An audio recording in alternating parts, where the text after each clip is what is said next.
Hello everyone, कैसे हैं आप सभी। किरोसा एकेडमी के ऑनलाइन प्लेटफॉर्म पे आप सबका हार्दिक स्वागत है। हमारा टारगेट है कि जितने भी सीओचओ पेपर हो रखे हैं उनको बारी बारी से अपन क्या करना चाहते हैं, क्लियर करवाएंगे आपको।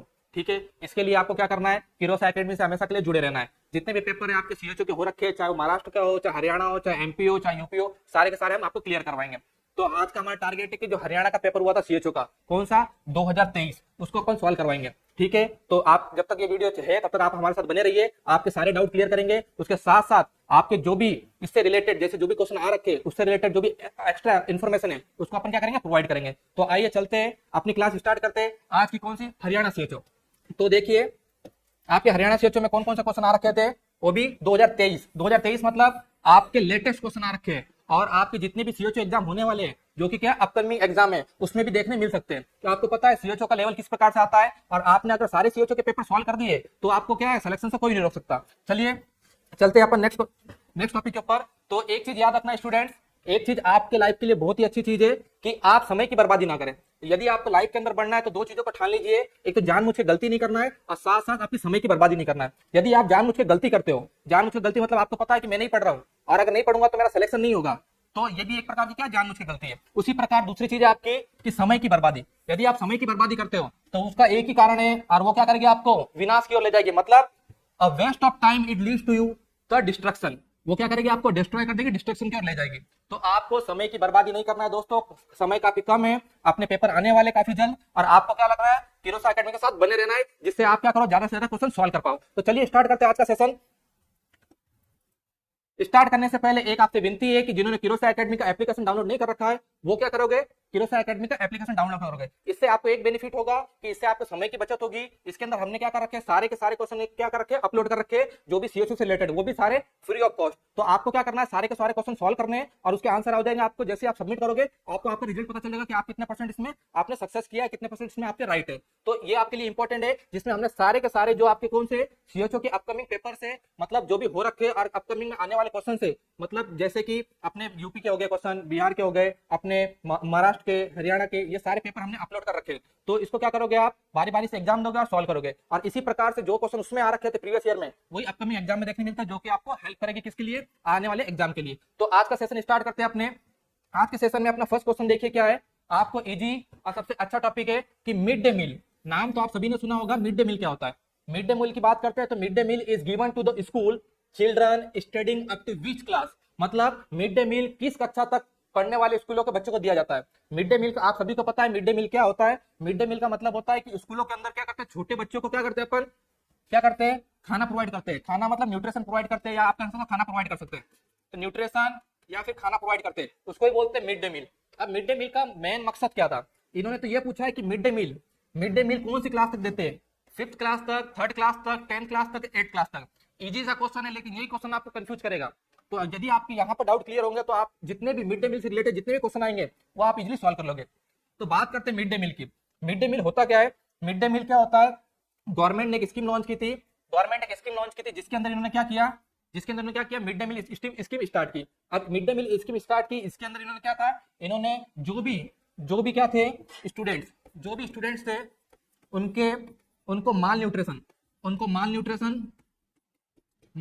से प्रिवेंट करने के लिए, साथ साथ जो भी आपके क्या स्कूल में क्या होने चाहिए, बच्चे कम आ रहे थे, तो स्कूल में क्या करना, स्टूडेंट्स की अटेंडेंस बढ़ाने के लिए ये स्कीम लॉन्च की थी। यदि आप बात करते हैं कि कौन से ईयर में आया था और क्या हो गया इसके, कि कौन कौन से क्लासों को दे सकते हैं, तो इसके अंदर कौन सी क्लास को दे सकते हैं, तो याद रखना डियर स्टूडेंट, 8 क्लास तक दे सकते हैं। 8 क्लास तक दे सकते हैं क्या, आपके मिड डे मील। तो मिड डे मील से आपका फर्स्ट क्वेश्चन हो गया। तो हम इसी प्रकार से सारे के सारे जितने भी आपके सीएचओ के पेपर है, सारे के सारे आपको सॉल्व करवाएंगे। तो अभी के लिए इतना याद रखना कि मिड डे मील कौन सी क्लास तक दे सकते हैं, 8 क्लास तक। 8 क्लास तक को क्या बोलते हैं अपन, 8 क्लास को क्या बोलते हैं अपन, अपर प्राइमरी।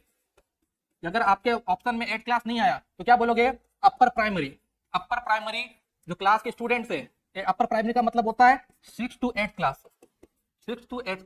मतलब इन स्टूडेंट्स को क्या कर सकते हैं अपन, इजिली मिड डे मील दे सकते हैं। ये आपने गवर्नमेंट ने लॉन्च किया था स्टूडेंट की अटेंडेंस बढ़ाने और माल न्यूट्रिशन से प्रिवेंट करने के लिए। नेक्स्ट क्वेश्चन की ओर चलते हैं। नेक्स्ट क्वेश्चन पे क्या बोल रहा है, फिंगर क्लबिंग। अच्छा क्वेश्चन है काफी। फिंगर क्लबिंग क्या होता है, finger clubbing found in which of the disease. क्या लिखा हुआ है, फिंगर क्लबिंग, आपके क्या है, फिंगर क्लबिंग। तो फिंगर क्लबिंग है, finger clubbing found in which of the following, जो यहाँ पर डिजीज कंडीशन दे रखी है इसमें से किसमें देखा जाता है। अब फिंगर क्लबिंग आप सबने पढ़ रखा होगा कि फिंगर क्लबिंग का मतलब क्या होता है। फिंगर क्लबिंग का मतलब होता है जो भी आपके हैंड है, हैंड वो क्या हो जाते हैं, हैंड के जो फिंगर्स है वो क्या हो जाते हैं आगे से राउंड शेप में हो जाएंगे और वहां पर स्वेलिंग देखने मिलेगी, और ये इसको क्या बोलते हैं अपन, फिंगर क्लबिंग। अब जो आपके जो फिंगर्स है यहाँ पर, जो फिंगर्स है ये क्या हो जाएंगे यहाँ पर राउंड शेप में हो जाएंगे, और राउंड शेप में हो जाएंगे और साथ साथ यहाँ पे स्वेलो देखने मिलेगी। तो ये मोस्टली होता किससे, फिंगर क्लबिंग। फिंगर क्लबिंग का मोस्ट कॉमन कॉज है आपके फिंगर क्लबिंग का कि एक तो रिकरेंट इन्फेक्शन, फिंगर क्लबिंग का मोस्ट कॉमन कॉज है आपके रिकरेंट रिकरेंट रिकरेंट आपके इन्फेक्शन या इन्फ्लामेशन। रिकरेंट इन्फेक्शन और इन्फ्लामेशन होता है, इन्फ्लामेशन, रिकरेंट इन्फेक्शन और इन्फ्लामेशन। साथ ही साथ आपके O2 सप्लाई, O2 सप्लाई या ब्लड की सप्लाई प्रॉपर नहीं हो पाती, या ब्लड की सप्लाई प्रॉपर नहीं हो पाती। तो इस कंडीशन में अपन को क्या देखने मिल सकता है, आपको फिंगर क्लबिंग देखने मिल सकता है। तो फिंगर क्लबिंग की बात करते हैं तो क्या लिखा हुआ है, किस किस कंडीशन में देखने मिल सकता है, लीवर एब्सेसिस में, थाइपॉइड में, डियोडेनल अल्सर में या पल्मोनरी सप्रेशन में। क्या कहा अपन ने, फिंगर क्लबिंग की बात करते हैं। फिंगर क्लबिंग को आपके बारे में बता दिया। फिंगर क्लबिंग एक क्या आपके डिजीज कंडीशन है जो मोस्टली किससे होता है, रिकरेंट इन्फेक्शन से होगा। रिकरेंट इन्फेक्शन, इन्फ्लामेशन देखने मिल रहा है, साथ ही साथ वहां पर O2 की सप्लाई नहीं हो रही प्रॉपर, या ब्लड सप्लाई नहीं हो रही है, तो अपन क्या कह सकते हैं इसके लिए कि वहां पर फिंगर क्लबिंग देखने मिल सकता है। तो यहाँ पर अपने 4 ऑप्शन दे रखे हैं, तो 4 ऑप्शन में से किसमें देखने मिल सकता है, या तो लीवर एब्सेसिस, थाइपॉइड, डियोडेनल अल्सर या पल्मोनरी सप्रेशन। तो थाइपॉइड तो आपके किससे होता है, साल्मोनेला टाइफी, साल्मोनेला टाइफी के द्वारा होता है। जो क्या काम करता है आपके, ये किससे होता है, साल्मोनेला टाइफी। आपके देखो एक क्वेश्चन के साथ बहुत सारे क्वेश्चन सॉल्व हो जाएंगे यहाँ पर। Salmonella typhi, salmonella typhi cause करता है जो मोस्टली आपके इंटेस्टाइन को अफेक्ट करता है, और इंटेस्टाइन को अफेक्ट करता है तो आपको डायरिया, कॉन्स्टिपेशन देखने मिलता है। नेक्स्ट बात करते हैं डियोडेनल अल्सर, ये तो एक अल्सर का टाइप है आपके पेप्टिक अल्सर का। उसके बाद बात करते हैं आपके पल्मोनरी सप्रेशन। सप्रेशन का मतलब होता है पस, सप्रेशन का मतलब होता है पस। तो यहाँ पर लीवर अब्सेसिस का मतलब क्या होता है कि लीवर के अंदर इन्फेक्शन या इन्फ्लेमेशन हो गया, वहां पे भी क्या देखने मिल रहा है, पस देखने मिल रहा है। तो इसका आंसर क्या होगा डियर स्टूडेंट, इसका आंसर क्या होगा आपके, इसका आंसर क्या होगा आपके, इसका आंसर होगा आपके ए, लीवर अब्सेसिस। लीवर अब्सेसिस का राइट आंसर है ना।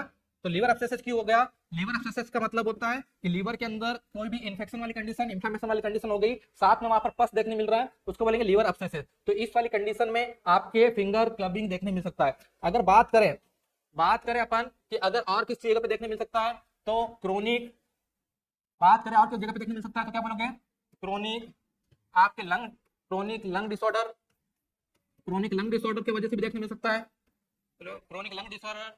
साथ साथ बात करें अपन तो बात करें तो अपन हार्ट डिजीज, हार्ट से रिलेटेड पेशेंट है, अगर उसके अंदर भी इस्केमिया हो रहा है या कोई कंडीशन हो रही है उसके अंदर देखने मिल सकता है। लीवर के related problem, liver related disorder, इसके अंदर भी अपन ने कहा देखने मिल सकता है। जैसे बात किया लीवर अब्सेसिस, लीवर अब्सेसिस, अब्सेसिस, ठीक है। तो ये सारे कंडीशन है जिसमें आपको क्या हो सकता है डियर स्टूडेंट, फिंगर क्लबिंग देखने मिल सकता है। फर्स्ट क्वेश्चन बताया मिड डे मील के बारे में। मिड डे मील क्या होता है, आपके 8th क्लास यानी अपर प्राइमरी वाले स्टूडेंट को दे सकते हैं, जिसमें जो क्या करता है माल न्यूट्रिशन को प्रिवेंट करेगा, साथ साथ स्टूडेंट की उपस्थिति या अटेंडेंस को बढ़ाएगा। सेकंड बताया फिंगर क्लबिंग इन्फेक्शन के, इन्फेक्शन लगातार इन्फेक्शन हो रहा है या इन्फ्लेमेशन हो रहा है उस कंडीशन में देखने मिल सकता है। थर्ड क्वेश्चन की बात करते हैं, the commonest cause of blindness, the commonest cause of blindness in India which of the following. ये आपके देखो इजी का क्वेश्चन है, इजी का क्वेश्चन, लेकिन आप लोग इजी से क्वेश्चन में भी आप लोग गलती कर दोगे, तो इसलिए आपका बेसिक क्लियर होगा। तो बेसिक क्लियर तो आप सारे क्वेश्चन क्या करोगे, राइट करके आओगे, और आने वाले जो भी CHO एग्जाम है या अपकमिंग एग्जाम है उसमें आप लोग क्या करोगे, अच्छी रेंज से क्या करोगे, सिलेक्शन लोगे। तो इसलिए बने रहना हमारे साथ। तो क्या बात कर रहे हैं, ब्लाइंडनेस, ब्लाइंडनेस की बात करते हैं तो ब्लाइंडनेस का मोस्ट कॉमन कॉज, मतलब सबसे कॉमनेस्ट, सबसे जो कॉमनेस्ट है, सबसे सामान्य मोस्टली कौन सा देखने मिलता है, तो क्या आपके कैटरैक्ट जिसे हम कहते हैं मोतियाबिंद, नेक्स्ट है ट्रेकोमा, नेक्स्ट आपका कैरेटोमलेशिया, और नेक्स्ट है ग्लाइकोमा, नेक्स्ट ग्लाइकोमा। तो ये आपने 4 डिजीज दे रखे हैं, चारों आई से रिलेटेड प्रॉब्लम से। तो कौन सा सबसे कॉमनेस्ट देखने मिलता है, तो सबसे कॉमनेस्ट की बात करें डियर स्टूडेंट तो सबसे कॉमनेस्ट कौन सा देखने मिलता है अपने, कैटरैक्ट। कौन सा देखने मिलता है, कैटरैक्ट। कैटरैक्ट का मतलब होता है मोतियाबिंद। अब मोतियाबिंद होता क्या है, मोतियाबिंद एक प्रकार का आई डिसऑर्डर है जिसके अंदर जैसे जैसे पर्सन क्या होता है, एजिंग होता है, एजिंग मतलब इसकी एज बढ़ती जाती है, तो उसकी आईज के पास आसपास क्या हो जाते हैं, ओपेक बन जाते हैं। ओपेक का मतलब क्या होता है, वहां पर उसको क्या होता है, ब्लरीनेस दिखाई देने लगता है, ब्लरीनेस दिखाई देने लगता है, उसको क्या बोलते हैं, कैटरैक्ट, ठीक है। आपके ट्रेकोमा क्या है, ट्रेकोमा एक क्या होता है आपके इन्फेक्शन के थ्रू होता है, जो कि क्या आई का इन्फेक्शन है, आई में इन्फेक्शन हो जाता है, आई का इन्फेक्शन हो जाता है, उसको क्या बोलते हैं अपन, अपन ट्रेकोमा बोलते हैं। नेक्स्ट बात करते हैं केरेटोमेलेसिया। केरेटोमेलेसिया क्या आपके जो आपके आईज है, आईज में क्या हो जाता है मलेसिया, मतलब वहां पे सॉफ्टनेस देखने मिलता है। आईज क्या हो जाती है आपके जो आईज में क्या होता है सॉफ्टनेस देखने मिलता है, उसको बोलते हैं मलेसिया। Next glaucoma. ग्लाइकोमा की बात करते हैं। ग्लाइकोमा क्या होता है, ग्लाइकोमा की बात करते हैं क्या हो जाता है आपके कि आईज का प्रेशर जिसको बोलते हैं अपन intra intra ocular pressure, intra ocular pressure, intra ocular pressure क्या हो जाएगा आपका डियर स्टूडेंट, इंक्रीज हो जाएगा। इंट्रा ऑक्यूलर प्रेशर इंक्रीज होता है, उसको क्या बोलते हैं अपन आपके ग्लाइकोमा। आप नॉर्मल बोले, देखिए मैंने इसमें कहा कि आपके जितने भी है एक क्वेश्चन के साथ आपके बहुत सारे क्वेश्चन आपके क्लियर होंगे, तो आप लोग को क्या करना है ध्यान बनाए रखना है और हमेशा बने रहना। तो बात करते हैं ग्लाइकोमा। ग्लाइकोमा ग्लाइकोमा अगर बाई चांस आ गया कोई क्वेश्चन पे तो आपको पता होना चाहिए ग्लाइकोमा का मतलब होता है जो अपने आइस के अंदर क्या होता है लिक्विड होता है, जिसको बोलते हैं एक्वस लिक्विड ना, ये एक्वस फ्लूइड बोलते हैं। उसका क्या होता है मात्रा बढ़ जाना, इंक्रीज हो जाना, उससे उसको क्या बोलते हैं अपन ग्लाइकोमा। तो अगर कोई पूछे normal normal intra ocular pressure, intra ocular pressure किसे कहेंगे, आइस के अंदर जो एक्वस फ्लूइड है वो क्या होते हैं उसके प्रेशर को बोलते हैं इंट्रा ऑक्यूलर प्रेशर। इंक्रीज हो जाएगा तो नॉर्मल की बात करते हैं, नॉर्मल अपन कह सकते हैं 10 to 21 mm ऑफ Hg। ठीक है, तो आपकी ये हो गया। कहीं कहीं पर बुकों में 22 दे रखा है, लेकिन नॉर्मल कितने होते हैं आपके 10 to 21 mm ऑफ Hg। समझ में आया। तो बात किया कि सबसे कॉमनेस्ट बात करें तो कैटारेक्ट, ट्रेकोमा एक प्रकार का आई इन्फेक्शन है। कैरेटोमेलेसिया की बात करते हैं आइस का क्या हो जाना सॉफ्ट हो जाना, और ग्लाइकोमा की बात कर रहे हैं आइस का प्रेशर बढ़ जाना। नेक्स्ट क्वेश्चन पे चलते हैं अपन। तो ये अपन बता रहे थे, देखिए एक बार क्या बताया कि ये अपनी क्या होती है नॉर्मल आइस, नॉर्मल आइस, और ये अपने एक प्रकार का क्या लेंस है, ये है ना लेंस को इस प्रकार से रखा हुआ है, तो इस प्रकार से अपना लेंस दिख रहा है, ये अपना क्या लेंस है ना, तो एक प्रकार का क्लियर लेंस है। और जैसे जैसे एजिंग होती है, एजिंग का मतलब क्या होता है डियर स्टूडेंट, जैसे जैसे पर्सन की उम्र बढ़ रही है और साथ साथ क्या हो जाता है, एक तो इसका होने का कारण क्या है, एक तो एजिंग, और साथ साथ क्या होता है आपके विटामिन ए की डेफिशिएंसी, विटामिन ए की डेफिशिएंसी। ये दो मोस्ट कॉमन कॉज है जिससे आपको क्या हो सकता है कैटारेक्ट हो सकता है। अब ये आपकी क्या थी एकदम क्लियर थी और धीरे धीरे क्या हो गई धुंधली हो गई, ये लेंस धुंधली हो गई, इसको क्या बोलते हैं अपन कैटारेक्ट। कैटारेक्ट का मतलब ये होता है कि मोतियाबिंद मतलब धुंधला दिखाई देने लग जाता है। जैसा अपन बात करते हैं कोई ग्लास है, मतलब क्या बोल सकते हो आप ग्लासेस वेयर करते हो, ग्लासेस पहनते हो, तो ग्लासेस जब तक क्लीन है तो वो क्या हो जाएगी आपकी क्लीन चीज है, और उसके ऊपर क्या हो गया ओपेक यानी कोई क्या दाग धब्बे लग गए या बोलते स्क्रैचेस लग गए, तो इसी प्रकार से आपके लेंस है, तो जब लेंस धुंधला हो जाएगा तो वो क्या करेगा आपके कैटारेक्ट कहलाएगा। आगे चलते हैं अपन। How much population does an anganwadi worker look after, मतलब की बात करते हैं कि एक आंगनवाड़ी कार्य करता है, एक आंगनवाड़ी कार्य करता है जिसको अपन कह सकते हैं, जिसको क्या करता है आंगनवाड़ी वर्कर क्या करती है, कितनी जनसंख्या की देखभाल करती है। मतलब आपके आ रखा है सीएचओ में क्वेश्चन कि एक आंगनवाड़ी जो वर्कर है तो कितने वर्कर को, कितने आपकी जो भी जनसंख्या है उसको क्या करती है उसकी देखभाल करनी चाहिए, मतलब कितने पॉपुलेशन पर एक आंगनवाड़ी की महिला या क्या बोलते हैं वर्कर होता है, तो कितने होता है 500, 1000, 5000, 2000, कितने पर होता है बताइए फटाफट।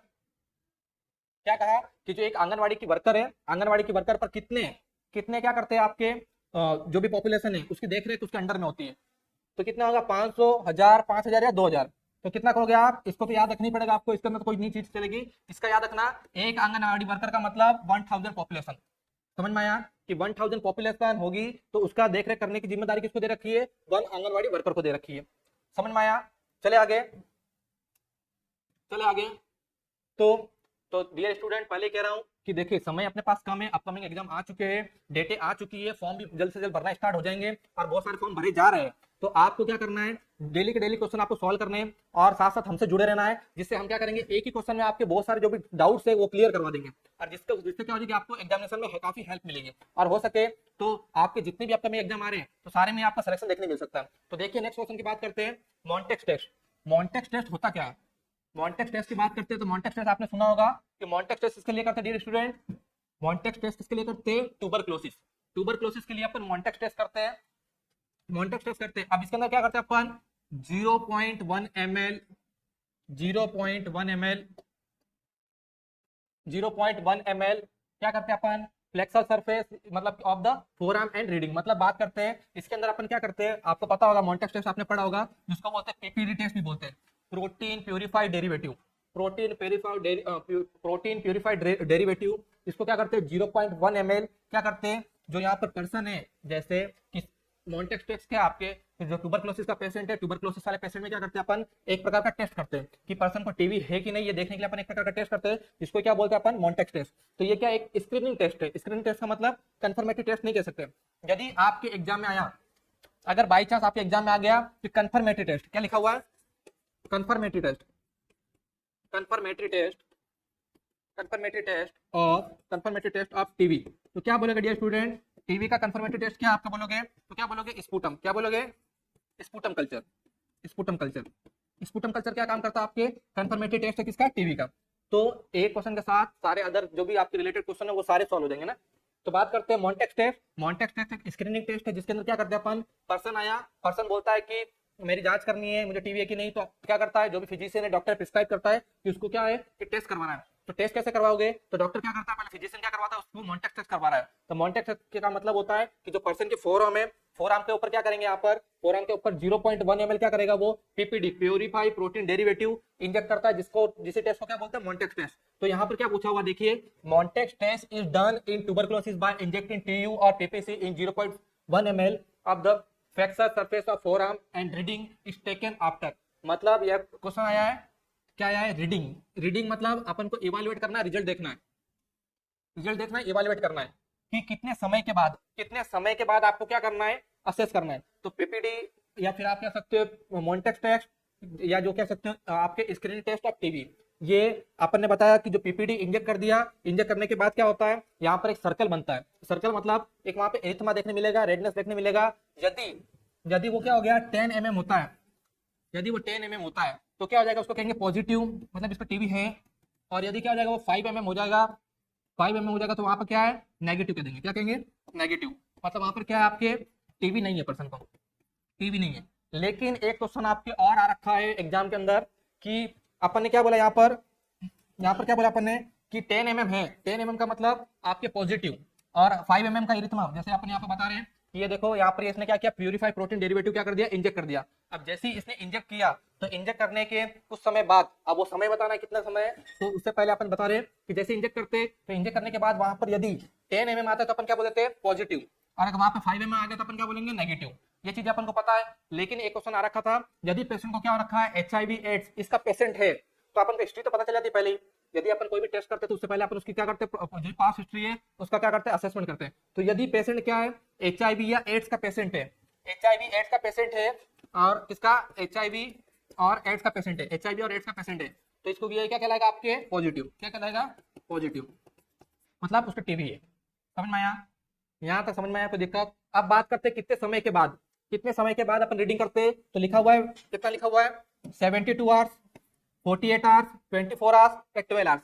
तो कितना कहोगे आप, कितना कहोगे, सीधा सीधा आपको याद रखना ये वैल्यू आपने पढ़ा होगा एग्जाम के अंदर 48 to 72 आवर्स। लेकिन यदि दोनों ही ऑप्शन में आते हैं तो प्रीफर करते हैं अपन 48 आवर्स। समझ में आया। तो 48 आवर्स के अंदर मतलब पर्सन को जैसे अपन ने यहाँ पर लगा दिया प्रोटीन आपके प्यूरिफाई प्रोटीन डेरिवेटिव, जैसे इंजेक्ट कर दिया, करने के उसको बोलोगे कि आपको 2 दिन के बाद आना है। 2 दिन के आने के बाद यहाँ पर अगर रेडनेस देखती है, और रेडनेस कैसा है, 10 mm के अंदर, कितना, 10 mm के अंदर है, मतलब 10 mm के आसपास है तो पॉजिटिव, 5 mm या 5 mm से कम है तो नेगेटिव। लेकिन HIV पेशेंट है या एड्स का पेशेंट है, उसके साथ 5 mm आ रहा है तो उसको भी पॉजिटिव काउंट करेंगे। ठीक है डियर स्टूडेंट, आगे चलते हैं अपन। आप कैसे करते हैं पता है ना आपको, इंट्राडर्मल करते हैं। एक याद रखना कैसे करेंगे, ये इंट्राडर्मल, ये टेस्ट कैसे करते हैं, इंट्राडर्मल। नेक्स्ट देखो, बात करते हैं world health day is celebrated every year. Every year क्या लिखा हुआ है, अपन ने मनाते हैं, क्या मनाते हैं, वर्ल्ड हेल्थ डे। क्या मनाते हैं अपन, world health day, world health day. World health day अपन क्या करते हैं, मनाते हैं। तो साल में हर साल कब मनाते हैं, क्या बोलते हैं, एवरी ईयर, या हर साल कब मनाते हैं। तो कब मनाते हैं अपन वर्ल्ड हेल्थ डे, ये तो आपने पढ़ रखा होगा इजी से, 1 जनवरी, 7 अप्रैल, 31 अक्टूबर या 14 नवंबर। तो सीधा सीधा इसका आंसर होगा, ये तो इजी क्वेश्चन है, जिसके बेस क्लियर है, जिन्होंने क्या कर रखा है, अच्छे थ्योरी पढ़ रखी है, तो वो इजीली आंसर दे देंगे। कितना इसका, 7 अप्रैल, 7 अप्रैल। समझ में आया। तो 7 अप्रैल की बात करते हैं, 7 अप्रैल को अपन वर्ल्ड हेल्थ डे क्या करते हैं, सेलिब्रेट करते हैं। क्यों करते हैं, क्यों करते हैं, क्योंकि क्या हुआ था ऑफिशियली, क्या बोलोगे, ऑफिशियली WHO, ऑफिशियली WHO जिसको बोलते हैं वर्ल्ड हेल्थ ऑर्गेनाइजेशन, कब, आपके 7 अप्रैल 1948, या क्या हो गया, 7 अप्रैल 1948 में क्या हो गई थी, इस्टेब्लिश, इस्टेब्लिश, इस्टेब्लिश मतलब इस्टेब्लिश हो गई थी। मतलब वहां पर क्या हो गया था, इसका कंफर्मेशन हो गया था, वो इस्टेब्लिश हो चुकी थी ऑफिशियली। तब अपन क्या बोलते हैं कि 7 अप्रैल को इस्टेब्लिश हुई थी, तो अपन हर साल 7 अप्रैल को क्या मनाते हैं, वर्ल्ड हेल्थ डे, मतलब विश्व स्वास्थ्य दिवस। समझ में आया। चले आगे। उससे पहले मैंने आपको पहले कहा एक बार, तो एक बार वापस कह रहा हूं कि आप सभी को क्या करना है कि हम तो क्वेश्चन सॉल्व करा ही रहे हैं, साथ साथ उससे उसके आपके प्रैक्टिस हो जाएगी। जितने भी सीएचओ पेपर है हमारे पास है, हम क्या करेंगे उसके अंदर डाल दिए, और वो सीएचओ पेपर को आपको क्या करना है, फ्री ऑफ कॉस्ट, 1 रुपया नहीं लगेगा आपको। आपको एप्लीकेशन डाउनलोड करनी है, डाउनलोड करने से बाद क्या लिखोगे, आपको क्या लिखना है प्ले स्टोर पे, किरोस एकेडमी। किरोस एकेडमी आप जैसे लिखोगे आपके पास एप्लीकेशन आ जाएगी, उसको क्या करोगे आप तुरंत डाउनलोड करोगे। और डाउनलोड करने के बाद क्या होगा डियर स्टूडेंट, आपको लॉगिन करना है, जस्ट लॉगिन करना है, बाकी कुछ नहीं करना। जस्ट लॉगिन किया आपने, और लॉगिन करते ही वहां पर क्या होगा, आपको फ्री क्वेश्चंस देखने मिलेंगे, किससे, जो अब आपके सीएचओ से रिलेटेड जो भी पेपर हो रखे हैं उसके क्वेश्चन देखने मिलेंगे। आपको क्या करना है, गए वहां पर टेस्ट देना है, क्वेश्चन सॉल्व करना है, और जैसे आप क्वेश्चन सॉल्व करोगे आप लोग, तो आपका क्या आ जाएगा, रिजल्ट आ जाएगा, आपको पता चलेगा क्या होगा, अपना क्या अपन कितने पानी में। तो वही समझ में आया। तो आपको क्या करना है, कुछ नहीं करना, डाउनलोड कर लेना और क्वेश्चन आपको सॉल्व करने हैं, तो जिससे क्या हो जाएगा, आपकी डेली बेसिस क्या हो जाएगा, प्रैक्टिस हो जाएगी ना। आगे चलते हैं, आगे चलते हैं। Among the agent use for hand hygiene the most effective, क्या लिखा हुआ है, अमंग। अमंग मतलब, अमंग का मतलब क्या हो गया कि जो दे रखे इसमें से क्या लिखा, अमंग। अमंग का मतलब ये जो सारे पॉइंट दे रखे, ऑप्शन दे रखे, इनमें से कौन सा एजेंट है, कौन सा एजेंट है जिसका यूज करते हैं हैंड हाइजीन के अंदर, और वो क्या मोस्ट इफेक्टिव है। क्या है मोस्ट इफेक्टिव, मतलब अपन ने बताया कि हैंड हाइजीन, हैंड हाइजीन का नाम सुना है आपने। हैंड हाइजीन का मतलब हाथ को क्या करना है, इन्फेक्शन फ्री रखना है, तो जिसको बोलते हैं कंटामिनेशन से दूर रखना है, क्लीन रखना है, तो इसके लिए अपन हैंड हाइजीन यूज करते हैं। तो हैंड हाइजीन में अपन इसने ये क्या यूज किया, एजेंट। एजेंट मतलब कोई ना कोई सॉल्यूशन से वो यूज किए, तो इसमें से सबसे मोस्ट इफेक्टिव कौन सा डियर स्टूडेंट बताना आपको ना। क्या लिखा हुआ है, alcohol based hand rubs. Alcohol based hand rubs, कि अल्कोहल बेस्ड हैंड रब अच्छा है सबसे, या फिर कह सकते हैं अपन मेडिकेटेड सॉप विथ वाटर, मतलब कि जो अपन क्या करते हैं मेडिकेटेड, जो नॉर्मली अपन साबुन या फिर पानी से अपन क्या करते हैं हैंड वॉश करते हैं, वो अच्छा है, या फिर पोविडीन आयोडीन हैंड रब। पोविडीन आयोडीन हैंड रब अच्छा है, मतलब ये भी एक प्रकार का आपका सॉल्यूशन आता है, जो भी क्या करते हैं अपन हैंड रब के लिए यूज लेते हैं। नेक्स्ट आपके क्लोरहेक्सिडिन बेस्ड हैंड रब, क्लोरहेक्सिडिन बेस्ड हैंड रब। तो क्या कहोगे आप, ये आपके पॉइंट्स दे रखे, इन पॉइंट्स में से सबसे मोस्ट इफेक्टिव की बात करें तो इफेक्टिव तो सारे ही है, सारों का यूज किस लिए करते हैं डियर स्टूडेंट, सभी का यूज करते हैं अपने हैंड रब के लिए, जो भी माइक्रो ऑर्गेनिज्म है उसको क्या करने के लिए, इनिबिट या उसको डिस्ट्रॉय करने के लिए अपन यूज में लेते हैं, तो सारे का यूज रहते हैं। लेकिन यहाँ पर पूछा हुआ है मोस्ट इफेक्टिव, सबसे ज्यादा इफेक्टिव कौन सा है, तो सबसे ज्यादा इफेक्टिव का मतलब कि इसमें से सबसे ज्यादा फास्ट सबसे कौन काम करता है। जैसे अपन ने कोई चीज सॉल्यूशन यूज की, और यूज करने के बाद अपन ने क्या कर लिया, उसका हैंड रब कर लिया अच्छे से, इस प्रकार से हैंड रब कर लिया, तो इसमें से सबसे फास्ट और सबसे इफेक्टिव कौन सा है, तो डियर स्टूडेंट याद रखना, सबसे इफेक्टिव आपके अल्कोहल बेस्ड हैंड रब। कौन सा, अल्कोहल बेस्ड हैंड रब। तो आपका आंसर क्या हो जाएगा डियर स्टूडेंट, आपके ए आंसर हो जाएगा अल्कोहल बेस्ड हैंड रब। समझ में आया। बाकी वाले भी करते हैं, जैसे सॉप विथ वाटर हो गया, पोविडीन आयोडीन हो गया, क्लोरहेक्सिडिन हो गया, सारों का यूज करते हैं, लेकिन आपके सबसे अच्छा कम समय के अंदर हैंड रब आपको क्या करेगा, माइक्रो ऑर्गेनिज्म से प्रिवेंट कर देगा, साथ ही साथ बात करें अपन तो क्या हो जाएगा, मोस्ट इफेक्टिव भी माना जाता है।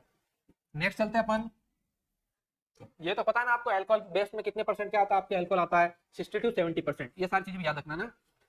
नेक्स्ट देखते हैं बात, during pregnancy the average weight gain is, अच्छा क्वेश्चन है, सिंपल क्वेश्चन है, ओबीजी का क्वेश्चन है, आपके ओबीजी ना, ठीक है, ऑब्स्टेट्रिक एंड मिडवाइफरी गायनेकोलॉजी, तो उसका क्वेश्चन है, क्या लिखा हुआ है, ड्यूरिंग प्रेगनेंसी, प्रेगनेंसी के दौरान the average weight gain, average weight gain, average weight gain is, देखो इस प्रकार से क्वेश्चन आता है, आपके थोड़ी सी मेहनत करनी है, उसके बाद आपके सिलेक्शन, या आपके सब जितने भी आप सीएचओ का पेपर उठा के देखोगे इस प्रकार के क्वेश्चन आते हैं डियर, तो आपको क्या करना है, सारे के सारे क्वेश्चन जितने हो सके आपको ज्यादा ज्यादा 1000 2000 2500 कितने भी फटाफट जितना ज्यादा हो सके उतने क्वेश्चन आपको सॉल्व करने हैं। तो इसलिए हमसे जुड़े रहिए, हम क्या करेंगे आपके इसके अंदर काफी हेल्प करेंगे, वो भी पूरा फ्री ऑफ कॉस्ट, कोई भी एक्स्ट्रा चार्जेस नहीं ना, तो हमसे जुड़े रहिएगा। तो बात करते हैं अपन एवरेज वेट गेन, तो प्रेगनेंसी के दौरान एवरेज वेट गेन कितना हो जाता है, कि एक महिला प्रेग्नेंट हो चुकी है, प्रेगनेंसी के दौरान उसका वेट कितना होता है, मतलब जैसे महिला कितनी थी 50 केजी की थी, महिला कितनी थी 50 केजी की थी, तो किसका प्रेगनेंसी से पहले, अब प्रेगनेंसी के बाद कितना वेट बढ़ता है उसका ये पूछा गया है, तो कितना बढ़ता है 16 से 17 किलो, 15 से 16 किलो, 12 से 13 किलो, या फिर 17 से 18 किलो, 17 से 18 किलो, क्या बोलोगे, प्रेगनेंसी के दौरान एवरेज वेट कितना बढ़ता है डियर स्टूडेंट, तो आपको याद रखना है एवरेज बढ़ता है आपके 12 से 13 किलो, 12 से 13 किलो, आपके आंसर आपके ऑप्शन में 12 से 13 को ले आपके नियर बाय था। यदि आपको कोई पूछता है तो क्या बोलोगे आप, क्या बोलोगे, अपन बोलते हैं 10 से 12 किलो बोल सकते हैं एवरेज ना, 10 से 12 किलो क्या आपके एवरेज है कि इसके अंदर बढ़ता है, तो इसके आपके नियर बाय 12 से 13 किलो का, इसलिए आपका आंसर क्या हो गया 12 से 13 किलो राइट हो गया। अब एक वुमन थी जो जैसे 50 किलो की थी, अपन एग्जांपल लिया, तो 12 से 13 किलो वजन बढ़ रहा है या 10 से 12 किलो वजन बढ़ रहा है, तो कैसे बढ़ता है, कैसे बढ़ता है, जिसके अंदर क्या हो जाएगा, उसके बर्थ का वेट हो जाता है, जो भी बेबी है, जो भी उसके अंदर क्या है आपके, बेबी तो नहीं कह सकते, बेबी डेवलपमेंट की बात करते हैं, क्या कह सकते हैं अपन, फीटस, जो भी फीटस है, फीटस का वेट क्या जाता है उसके 2.5 से लेकर 3.5 किलो, 2.5 से लेकर 3.5 किलो, तो क्या होता है आपके जो बच्चा है उसका वेट क्या जाता है, इतना हो जाता है। नेक्स्ट बात करते हैं तो उसकी यूट्रस का वेट हो जाता है, उसके यूट्रस की साइज भी बढ़ जाती है। नेक्स्ट बात करें तो आपके क्या हो जाता है, उसके अंदर जो एमनियोटिक फ्लूइड है, एमनियोटिक फ्लूइड की मात्रा बढ़ जाती है। ठीक है, ये दोनों वेरी करते हैं, मतलब थोड़ी अलग अलग इनके वेरी होते हैं, फिक्स नहीं है। नेक्स्ट बात करते हैं प्लेसेंटा, प्लेसेंटा की बात करते हैं तो प्लेसेंटा भी आपका कितना होता है, 500 ग्राम से लेकर 700 ग्राम, इनका फिक्स होता है कि लगभग इतने ग्राम का हो सकता है, 500 ग्राम से 700 ग्राम। उसके बाद बात करें तो आपकी बॉडी के अंदर क्या होता है, ब्लड, ब्लड बढ़ जाता है, ब्लड जो है, ब्लड कह सकते हो या फ्लूइड की मात्रा है, ठीक है, ब्लड या फ्लूइड की मात्रा क्या होती है आपकी बॉडी के अंदर बढ़ जाती है। नेक्स्ट बात करें तो आपके साथ साथ इसके अंदर क्या बढ़ जाएगा, आपके जो फैट है बॉडी के अंदर, फैट स्टोरेज बढ़ जाएगा, फैट स्टोरेज बढ़ जाएगा, ठीक है। और जो आप न्यूट्रिशन लेते हो डेली डेली, ठीक है, जो हाई न्यूट्रिशन ले रहे हो आप, तो वो सारे कारण क्या है, आपको 10 से 12 किलो या 12 से 13 किलो जो भी आया आपके ऑप्शंस में, जो 10 से 12 किलो के आपके नियर बाय होगा, वो क्या हो जाएगा डियर स्टूडेंट, आपके आंसर हो जाएगा ना, तो इसमें हो जाएगा 12 से 13 किलो। तो ये सारी चीजें हैं, ये सारे पॉइंट्स है, जिससे क्या होता है डियर स्टूडेंट, आपके क्या हो जाएगा, प्रेगनेंसी वुमन के अंदर, जो प्रेग्नेंट वुमन है उसके अंदर क्या हो जाता है, वेट देखने को मिलता है इतना। नेक्स्ट क्वेश्चन पे चलते हैं अपन, क्या लिखा हुआ है, which part of the following vaccine disease vaccine is not a part of pentavalent vaccine.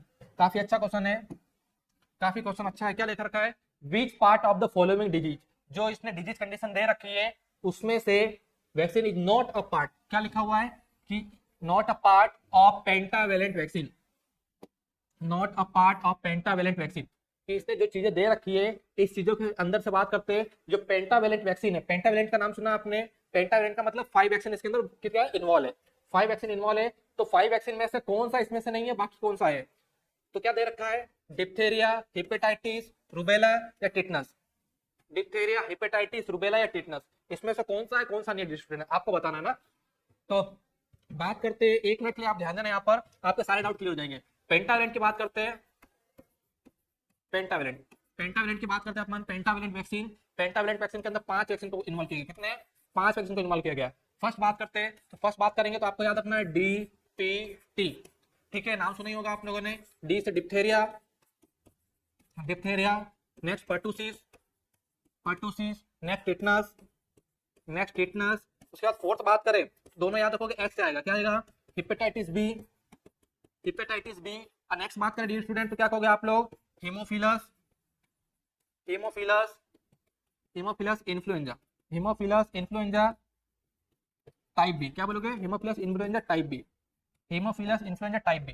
तो ये जो 5 वैक्सीन है, ये 5 वैक्सीन को डियर स्टूडेंट इन्वॉल्व किया गया था किसके अंदर, पेंटावेलेंट के अंदर, ठीक है। यदि इसके डोजेस की बात करते हैं, यदि इसके डोजेस की बात करते हैं, डोजेस कब दोगे आप लोग, 6 वीक, 6 वीक, 10 वीक और आपका 14 वीक, इस प्रकार से इसके डोजेस भी चलते हैं डियर स्टूडेंट। अब उसके बाद इसमें क्वेश्चन क्या पूछा है, पहले क्वेश्चन पे फोकस करते हैं ना, क्या पूछा हुआ है कि इसके अंदर 5 वैक्सीन इन्वॉल्व करते हैं, तो 5 वैक्सीन इन्वॉल्व करते हैं अपन, तो 5 वैक्सीन में से कौन सी वैक्सीन नहीं है, तो देखो डिप्थेरिया है कि नहीं है, हेपेटाइटिस है कि नहीं है, आपके टिटनस, टिटनस आपके टिटनस भी है, तो क्या बच गया आपके डियर स्टूडेंट, आपके रूबेला, रूबेला नहीं है, रूबेला क्या आपके मेजर्स के अंदर यूज होता है ना, तो रूबेला नहीं है।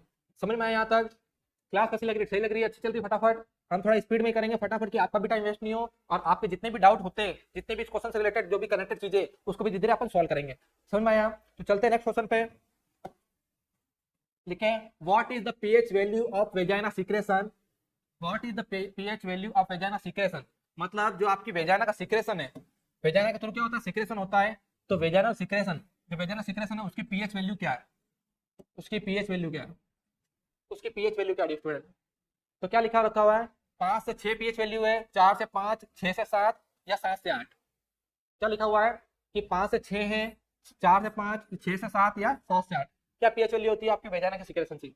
इजी क्वेश्चन है, फटाफट दीजिए आंसर, क्या है, 5 से 6, 4 से 5, 6 से 7 या 7 से 8, क्या कहोगे अपन, इजी जी याद रखना, इसमें कितना लोड लेने वाली बात नहीं है। क्या याद रखोगे डियर स्टूडेंट कि जो वेजाइना की पीएच होती है कितनी होती है, 4 से 5 पीएच, 4 से 5 पीएच होती है, की होती है, किस लिए होती है, सारी चीज बताते हैं। वेजाइना से जो 4 से 5 जो पीएच होती है उसकी बात करते हैं, तो किस लिए होती है 4 से 5 पीएच, एक तो ये क्या करती है, आपको इन्फेक्शन से प्रिवेंट करती है, जो भी वहां पर इन्फेक्शन होगा उससे प्रिवेंट करने के लिए यहाँ पर पीएच ये मात्रा होती है। नेक्स्ट बात करते हैं कोई भी माइक्रो ऑर्गेनिज्म, माइक्रो,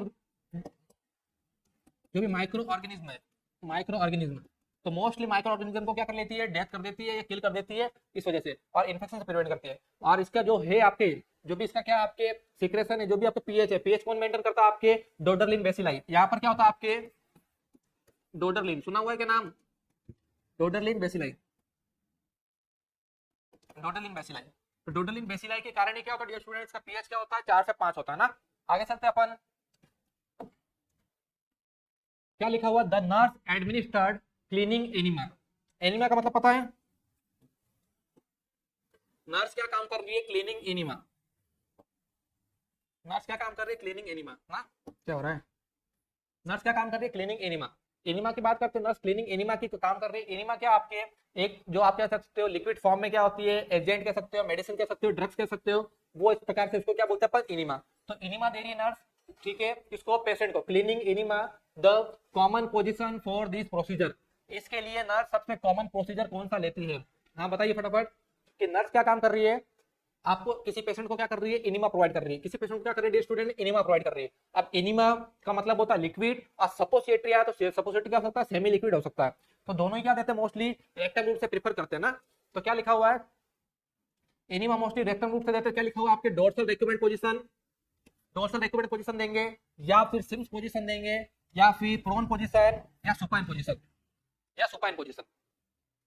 बताइए फटाफट, एनिमा देना है, एनिमा रेक्टम रूट के थ्रू दे रहे, रेक्टम रूट के थ्रू दे रहे तो कौन सी पोजीशन प्रीफर करेंगे, तो क्या बोलोगे अपन, dorsal recumbent position. Dorsal recumbent position mostly कहां पर यूज होती है, तो याद रखना dorsal recumbent position mostly use करते हैं आपके फीमेल कैथेटराइजेशन में।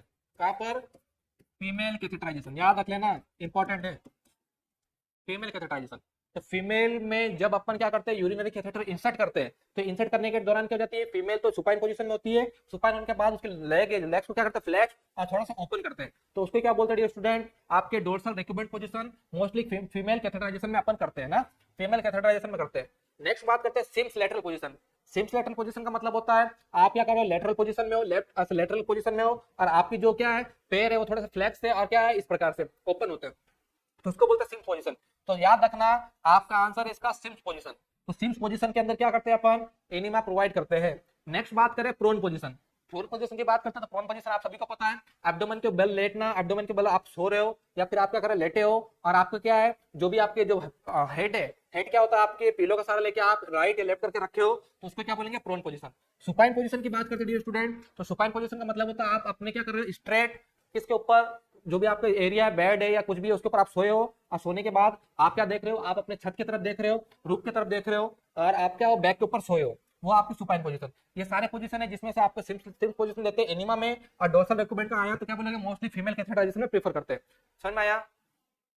नेक्स्ट देखो, तो इस प्रकार से ना एक बार देख लो, जैसे आप क्या करते हो, सुबह सुबह सोते हो या फिर आपकी आदत होती है ना कि सोने के बाद आपको पता ही नहीं चलता कि आप कौन सी पोजीशन में हो, तो मोस्टली वो पोजीशन आपकी सिम्स पोजीशन होती है, जिसके अंदर पर्सन इस प्रकार से सोता है, आपकी जो राइट लेग है वो मोस्टली फ्लेक्स होती है, और लेफ्ट लेग होता है इस प्रकार से आपका क्या होती है, स्ट्रेट होती है ना। तो यह क्या हो गया आपका सिम्स पोजीशन। तो इसमें क्या करेगा, जो भी नर्स है वो क्या करेगी, रेक्टम रूट के थ्रू क्या करेगी, एनिमा देगी, ठीक है, एनिमा प्रोवाइड करती है। आगे चलते हैं अपन, क्या लिखा हुआ है, specimen required for the diagnosis of swine flu. हाँ जी, अच्छा क्वेश्चन है कि आपका वर्ड आता है स्वाइन फ्लू। स्वाइन फ्लू तो नाम सुना हुआ है सभी ने, स्वाइन फ्लू। तो स्वाइन फ्लू यदि आप पूछे तो स्वाइन फ्लू से रिलेटेड आपको सारी चीजें पता होनी चाहिए। स्वाइन फ्लू किससे होता है, H1N1, आप क्या लिख दिया, दोनों से लिख दिया, H1N1 influenza, H1 influenza, influenza क्या कॉज करता है आपके, H1 इन्फ्लुएंजा क्या कॉज करता है आपके, स्वाइन फ्लू कॉज करता है। अब स्वाइन फ्लू की बात करते हैं तो स्वाइन फ्लू तो क्या बोला है, स्वाइन फ्लू किसी पर्सन को डायग्नोसिस करना है। डायग्नोसिस का मतलब चेक करना है कि पर्सन को स्वाइन फ्लू है कि नहीं। अब स्वाइन फ्लू है कि नहीं ये चेक करने के लिए क्या करेंगे अपन, किस प्रकार से कौन सा सैंपल लेंगे जिससे अपन को पता चलेगा कि स्वाइन फ्लू पर्सन को है या नहीं। तो आपको बताना है कि ये किससे करेंगे, ब्लड स्वैब से, मतलब ब्लड का कोई सैंपल लेंगे, उसका स्वैब लेंगे, उससे यूरिन का सैंपल लेंगे, स्टूल, स्टूल मतलब आपके जो फिकस का सैंपल लेंगे, या फिर थ्रोट का सैंपल लेंगे। तो किसका सैंपल लेंगे डियर स्टूडेंट, बताओ फटाफट। क्या लिखा हुआ है कि स्वाइन फ्लू का अपन क्या कर रहे हैं, टेस्ट कर रहे हैं। तो याद रखना स्वाइन फ्लू के दो, आपके मोस्टली कोरोना के दो, तो इन सब के अंदर मोस्टली किसका प्रेफर करते हैं अपन डियर स्टूडेंट, थ्रोट। किसका कहते हैं अपन, थ्रोट का करते हैं। तो थ्रोट के अंदर जैसे स्वाइन फ्लू के लिए तो आप थ्रोट याद रखोगे ना, तो इसका याद रखना कि H1N1 जो इन्फ्लुएंजा ये कॉज करता है, और थ्रॉट से अपन क्या करते हैं, इसका असेसमेंट करते हैं, या फिर कह सकते हो अपन क्या करते हैं, इसका डायग्नोसिस करते हैं। कैसे करेंगे, जो आपने समझ लिया, मैंने कुछ सैंपल लेना है, इस सैंपल को क्या करूंगा, जो मेरा थ्रॉट एरिया है, माउथ ओपन कराऊंगा, माउथ ओपन कराने के जो यहाँ पे मेरे क्या होते हैं, टॉन्सिल्स होते हैं, ठीक है, यहाँ पर मेरे टॉन्सिल्स होते हैं, तो माउथ ओपन कराने के बाद वहां से मैं सैंपल लूंगा और सैंपल लेके असेसमेंट करूंगा, तो इसको क्या बोलेगा अपन, थ्रॉट। मतलब जो यहाँ पर मेरे जो नेक के पास होता है, गले के पास, अपन माउथ ओपन करके यहाँ पर क्या करेंगे, अंदर डालेंगे, डालने के बाद वहां से सैंपल लेते हैं, सैंपल लेने के बाद असेसमेंट करेंगे, डायग्नोसिस करेंगे, ठीक है, सारी चीजें करेंगे। उसके बाद क्या हो जाएगा, वहां पर यदि किसी पर्सन में क्या होता है, पॉजिटिव निकल गया तो उसको स्वाइन फ्लू, और नहीं है तो फिर आपके नेगेटिव हो तो आपको स्वाइन फ्लू नहीं है। फिर मैं यहाँ उसी प्रकार से बोल रहा हूँ कि आपको फ्री कोई भी चीज चाहिए, क्वेश्चन से रिलेटेड, पेपर से रिलेटेड, एमसीक्यू से रिलेटेड, ये ऐप आपको काफी हेल्प करेगी उसके लिए। तो काइंडली डाउनलोड द किरोसा एप्लीकेशन ना, तो किरोसा एप्लीकेशन को आप क्या करोगे, डाउनलोड इजीली जाओगे, डाउनलोड कर लोगे, प्ले स्टोर से अवेलेबल है ना, तो क्या करोगे, वहां पर किरोसा एकेडमी लिखोगे, किरोसा एकेडमी लिखते ही आपको इजीली मिल जाएगी, और उसको डाउनलोड कर लेना एप्लीकेशन को। इसके लिए फ्री टेस्ट, आपको पता चलेगा कि आप जो पढ़ाई कर रहे हो नहीं कर रहे हो, इससे आपके पास जो भी एमसीक्यू आएंगे तो उससे पता चलेगा आप क्या हो, कि कितने एलिजिबल हो, कौन कौन से चीजें हो रही है, तो आपको डेली क्वेश्चन आपको वहां पे मिलेंगे, तो आपको सॉल्व करने पड़ेंगे। और साथ साथ जितने भी सीएचओ के पेपर है, जितने भी सीएचओ के पेपर है उसके एमसीक्यू फ्री ऑफ कॉस्ट मिलेंगे ना, तो सारे के सारे फ्री ऑफ कॉस्ट मिलेंगे, तो काफी अच्छा आपके लिए क्या है, समय है, आप डाउनलोड कर लिए और उसको यूज करके देखिए और आप फीडबैक दीजिएगा ना। नेक्स्ट चलते आगे, BMI is a nutritional indicator for adult. समझ में आया, ये सारे के सारे क्वेश्चन आ रखे, जो भी अपन क्वेश्चन करा रहे हैं सारे के सारे एग्जाम में आ रखे, तो यहाँ पर 2 मिनट आप लोग ध्यान दीजिएगा सारे क्वेश्चन, और जो भी चीजें हो रही है, तो आप जब भी क्लास अटेंड करने बैठो तो पास में एक नोटबुक रख लिया करो, और नोटबुक रखने के बाद जो भी पॉइंट्स हो रहे हैं सारे आप नोट डाउन किया करो, जिससे आपको क्या हो जाएगा, बेसिक और अच्छे से क्लियर हो जाएगी, मजबूत हो जाएगी, और आप क्या हो जाएगा, कॉम्पिटिशन के लिए काफी अच्छे प्रिपेयर हो जाओगे। तो बात करते हैं अपन बीएमआई की बात करते हैं, जिसको बोलते हैं बेसिक मेटाबॉलिक इंडेक्स, ठीक है, जिसके अंदर क्या करते हैं अपन, किसी भी व्यक्ति का क्या करते हैं, स्वास्थ्य पता करते हैं कि व्यक्ति क्या है, हेल्दी है नॉर्मल स्थिति में, कि क्या है, माल न्यूट्रिशन है, मतलब कि पर्सन क्या है, नरिश पर्सन है, कि वीक पर्सन है, कि ज्यादा ही क्या ओबेसिटी का पर्सन है, तो ये सब के लिए क्या एक फॉर्मूला लिखा था जिसको बोलता है बीएमआई। तो बीएमआई का फॉर्मूला आप सभी को पता ही होगा, तो बीएमआई की बात करते हैं। बीएमआई क्या होता है डियर स्टूडेंट, बीएमआई के लिए अपन लेते हैं वेट, क्या लेते हैं, वेट, वेट की बात करते हैं ब्रैकेट में केजी, वेट को क्या लोगे आप, केजी के अंदर, नीचे लिखोगे हाइट, हाइट लिखोगे, हाइट के अंदर मीटर के अंदर, और इसको क्या करोगे, स्क्वायर, मतलब जो भी हाइट होगी। एग्जांपल की बात करते हैं, एग्जांपल की बात करते, कोई व्यक्ति है, कोई व्यक्ति का क्या वेट है आपके 75 केजी, और उसकी क्या हो गई मीटर के अंदर हाइट बात करते हैं, मीटर के अंदर बात करते हैं उसकी मीटर क्या हो गई, जिससे बात करते हैं किसी पर्सन की कितनी 1.75 मीटर। अब इसको क्या करना है, आपको स्क्वायर करना है। अब आप सॉल्यूशन करोगे तो आपको क्या आ जाएगी, बीएमआई आ जाएगी। तो क्या पूछा हुआ है यहाँ पर, 18.5, 18.5 से कम है जिसकी, क्या लिखा हुआ है, लेस देन 18.5, तो इसको अपन क्या बोलेंगे, ये कैसा है पर्सन, नॉर्मल वेट के अंदर है, ओवर वेट है, या मॉडरेट वेट है, या फिर अंडर वेट है। क्या कहोगे, जिस पर्सन की बीएमआई 18.5 से कम आ रही है स्टूडेंट, तो वो क्या है आपके हिसाब से, under weight, normal weight, moderate weight, या फिर ओवर वेट। तो फटाफट बताइए। तो इसके लिए चीज एक याद रखना, क्या याद रखोगे इसके लिए, कि बीएमआई, बीएमआई की बात करते हैं, बीएमआई, तो बीएमआई के अंदर बात करते हैं, तो नॉर्मल क्या होगी आपकी, नॉर्मल की बात करते हैं, क्या हो जाएगा आपके 18.5, 18.5 से लेके 24 पॉइंट, क्या कहोगे 24.9, क्या कहोगे 24.9, 24.9, ये तो क्या आपके नॉर्मल है, नॉर्मल बीएमआई।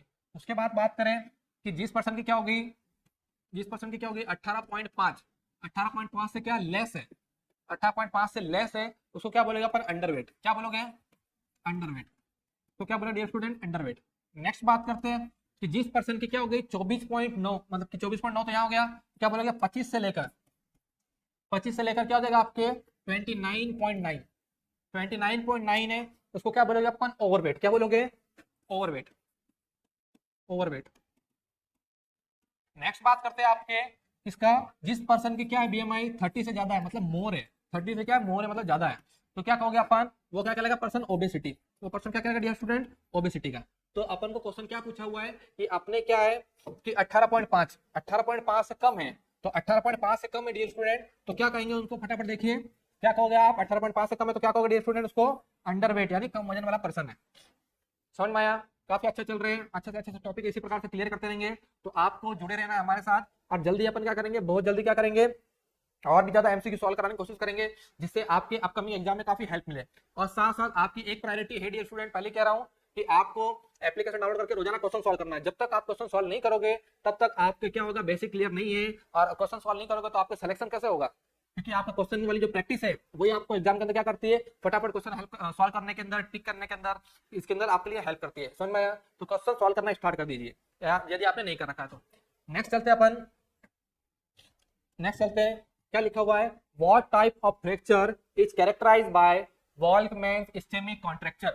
क्या लिखा हुआ है, ये क्वेश्चन शायद आपके लिए मे भी नया हो सकता है। क्या लिखा हुआ है कि ये क्या है, टाइप ऑफ फ्रैक्चर है, कि एक टाइप ऑफ फ्रैक्चर है जिसके अंदर क्या हो गया, कैरेक्टराइज, इसके अंदर क्या हो रहा है, कैरेक्टराइज, इसके अंदर क्या हो गया डियर स्टूडेंट, कैरेक्टराइज। कैरेक्टराइज मतलब, कैरेक्टराइज, कैरेक्टराइज का मतलब क्या हो गया, कैरेक्टराइज, कि उसके अंदर क्या देखने मिल रहा है, कैरेक्टराइज, क्या, वॉल्कमैन, जिसको क्या कह सकते हैं, वॉल्कमैन, इसको क्या कहते हैं dear student, वॉल्कमैन,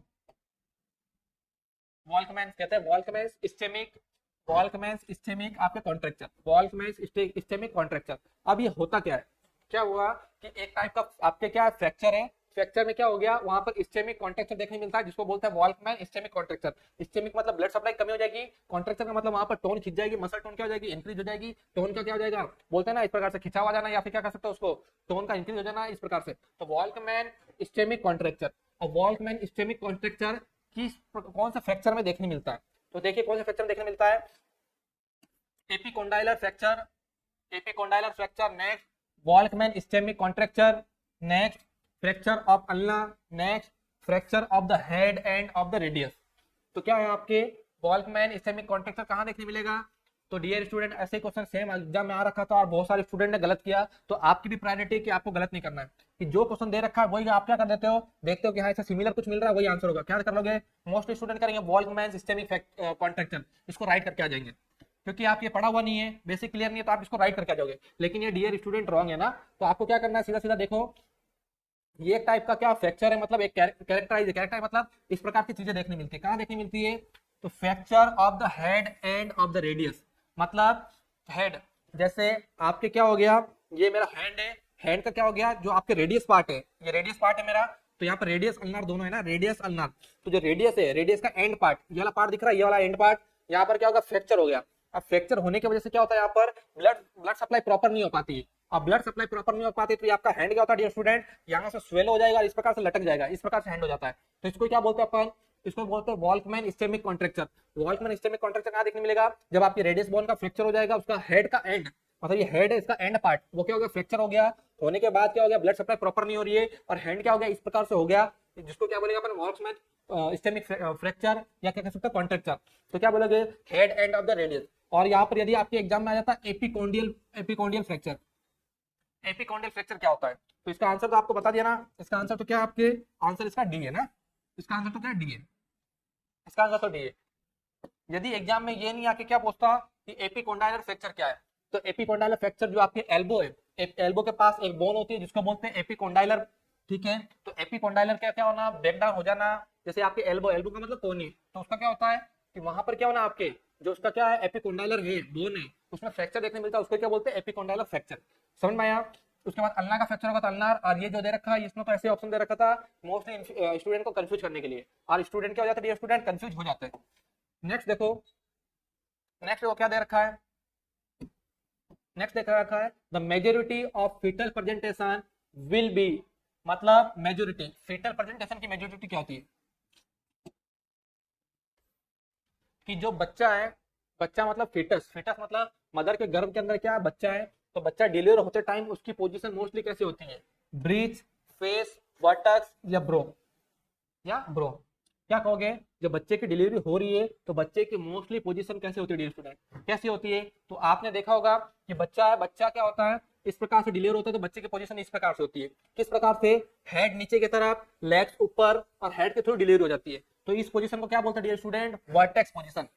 vertex position, vertex position का मतलब बच्चा क्या है, वर्टेक्स पोजीशन में आपके हेड क्या होगा, हेड नीचे की तरफ, हेड क्या होता है डाउन की तरफ, और आपके क्या होगा इस प्रकार से, और यहाँ पर क्या होगा आपके लेग्स, जो भी क्या होगा बच्चे के लेग्स हो गए, तो इस प्रकार वाली पोजीशन को क्या बोलते हैं वर्टेक्स पोजीशन। अब मोस्टली आपकी डिलीवरी केसेस में यही देखने मिलती है, तो इसका सीधा सीधा आंसर क्या हो जाएगा स्टूडेंट, वर्टेक्स पोजीशन, ठीक है। ब्रीच प्रेजेंटेशन का ये सब का मतलब होता है कि इसका अपोजिट हो जाएगा, फेस प्रेजेंटेशन मतलब डिलीवरी के टाइम हेड की जगह क्या आ जाएगा, फेस आ जाएगा, ब्रो प्रेजेंटेशन भी इसी प्रकार से, जो इस प्रकार से आपका फेस प्रेजेंटेशन है। आगे चलते हैं, आगे चलते हैं, which of the following mosquito is responsible for spread of dengue।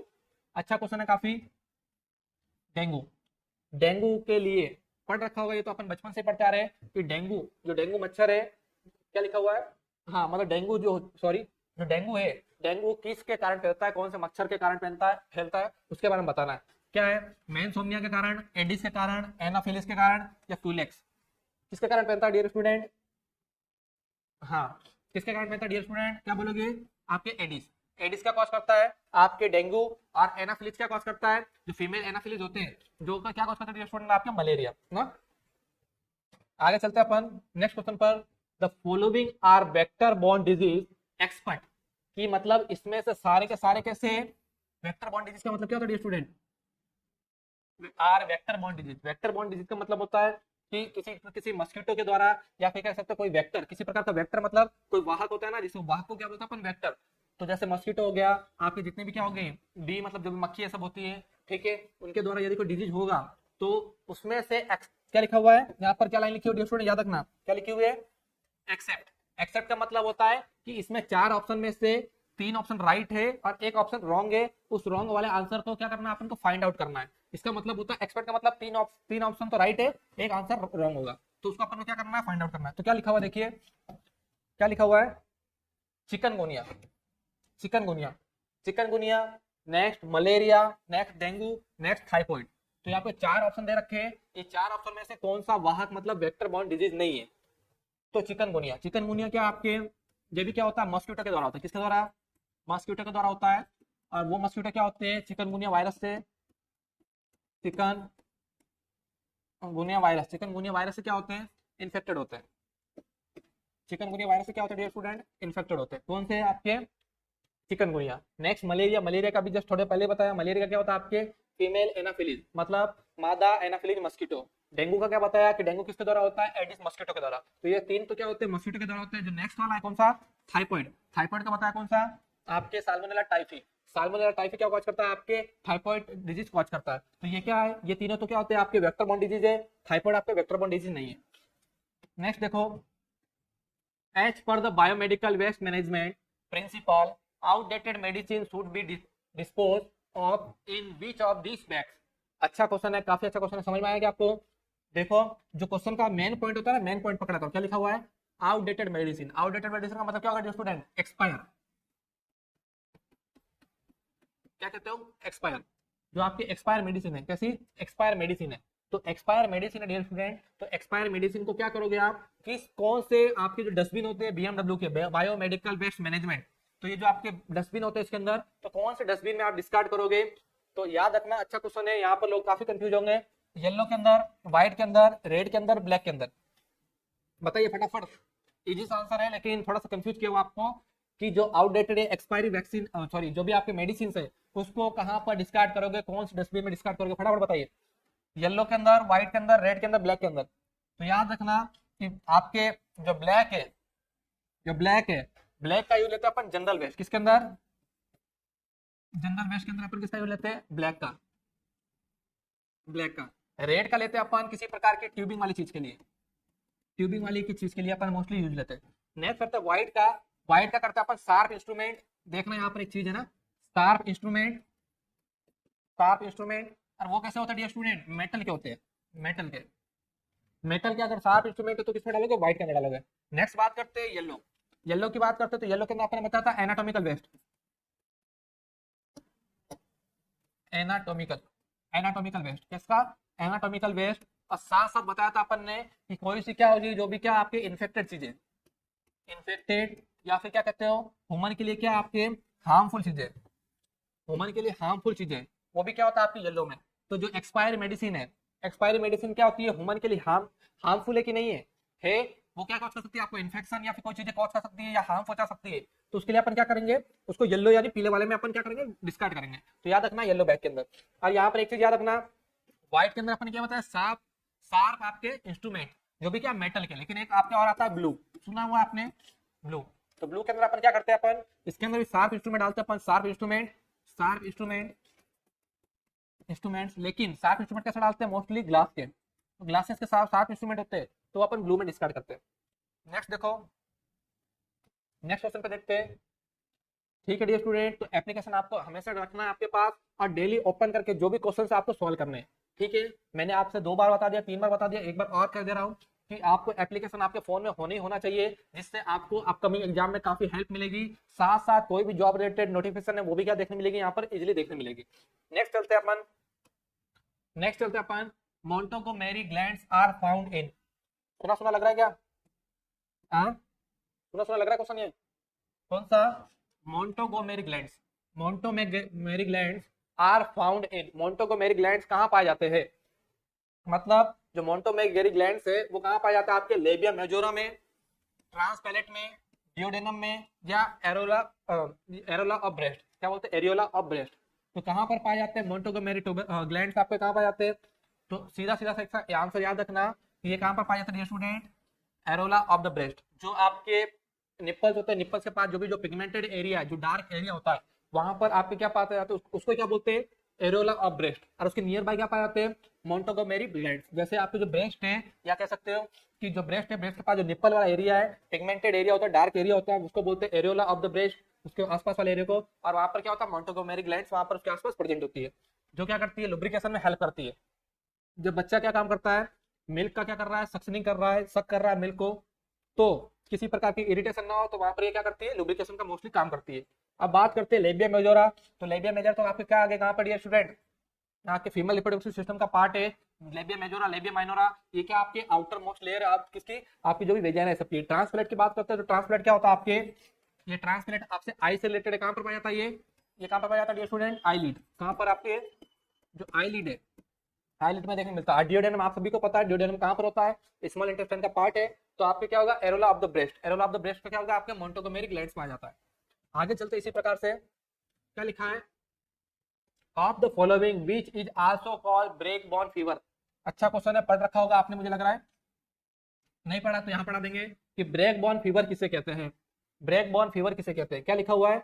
Chikungunya, dengue, malaria, क्या फाइलेरिया, या फिर फाइलेरिया। क्या लिखा हुआ है? ब्रेक बॉर्न फीवर किसे कहते हैं? ब्रेक बॉर्न फीवर किसे कहते हैं स्टूडेंट? तो याद रखना, ब्रेक बॉर्न फीवर सीधा सीधा याद रखोगे, भूलना नहीं है, लाइफ टाइम नहीं भूलना है। किसे कहोगे ब्रेक बॉर्न फीवर? तो क्या कहोगे? डेंगू को।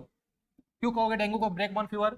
इसलिए कहते हैं जब भी आपको डेंगू होता है, किसके द्वारा होता है? एडिस मॉस्किटो के द्वारा होता है। और जैसे ही होता है आपको, तो होने के द्वारा जो भी आपके बोन्स है, आपके मसल्स है, काफी पेन करते हैं। और पेन करते हैं तो ऐसा लगता है कि इतना पेन होता है, इतना कुछ ज्यादा ही पेन लगता है। ऐसा लगता है कि क्या होगा, जैसे बॉन टूटती है, जैसे बॉन टूटती है या हड्डी टूट रही है आपकी, तो टूटने के दौरान कैसा पेन होता है, उसी प्रकार से डेंगू में आपको फील होता है। इसलिए इसको क्या दे दिया नाम? Break bone fever.